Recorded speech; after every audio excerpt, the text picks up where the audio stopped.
Bonsoir à tous, bienvenue à ce flash d'information.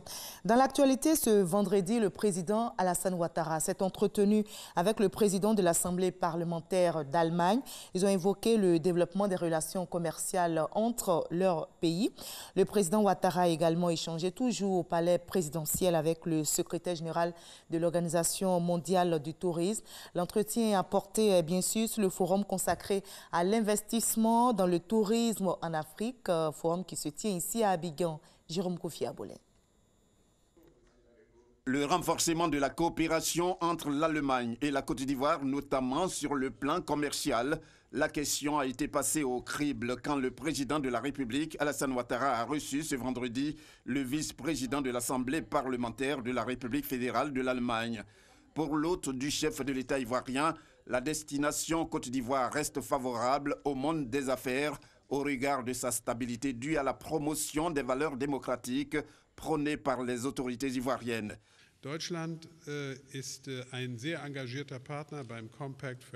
L'Allemagne est un partenaire très étroit de la Côte d'Ivoire, notamment dans le cadre du Compact with Africa, par le biais duquel nous souhaitons attirer plus d'investissements en Côte d'Ivoire.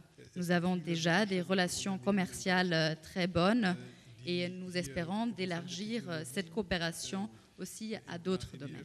En plus d'avoir échangé avec le vice-président de l'Assemblée parlementaire de la République fédérale de l'Allemagne, le président de la République, Alassane Ouattara, a reçu une autre personnalité.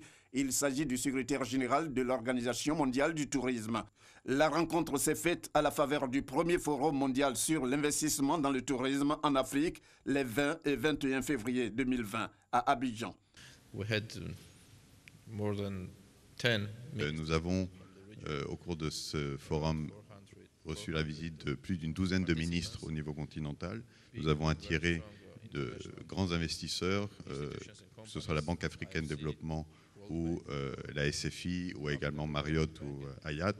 Et l'Afrique a besoin de créer, de transformer son économie à travers le secteur du tourisme, car c'est un vecteur de transformation structurelle qui crée des emplois, notamment pour la jeunesse. Comme cette année avec le Forum mondial sur l'investissement dans le tourisme en Afrique, le premier du genre, la Côte d'Ivoire aura l'honneur, selon le secrétaire général de l'Organisation mondiale du tourisme, d'abriter en 2021 la Journée mondiale du tourisme.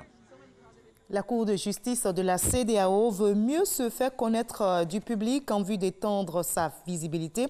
Une délégation de cette Cour est donc en visite de travail à Abidjan. Elle s'est rendue, comme vous le voyez sur ces images, au Conseil constitutionnel pour des échanges.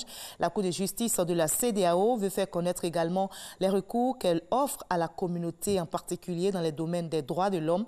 Notons que la Cour a pour mandat d'assumer, de promouvoir sa fonction judiciaire d'interprétation et d'application des textes communautaires, d'assurer la protection des droits de l'homme dans les 15 États membres de la CEDEAO. En moyenne, 3 femmes guinéennes sur 100 sont épargnées par l'excision. La Guinée est le deuxième pays le plus touché dans le monde après la Somalie, selon l'UNICEF.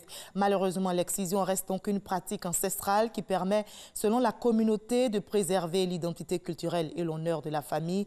Pourtant, les marques laissées par cette mutilation sont physiques, psychologiques et souvent permanentes. Les conséquences sanitaires sont désastreuses. La Côte d'Ivoire, notre pays, n'est pas épargné. Le pays se situe au 15e rang des pays les plus affectés par ce phénomène dans le monde.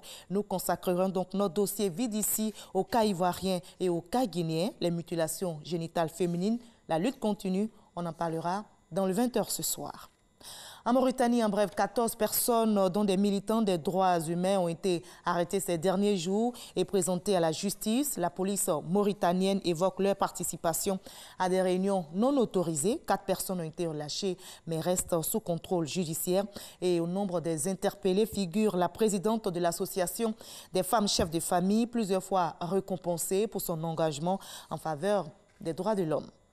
En Algérie, un an après le mouvement de protestation, les Algériens disent avoir gagné maintenant la possibilité de se réunir dans l'espace public.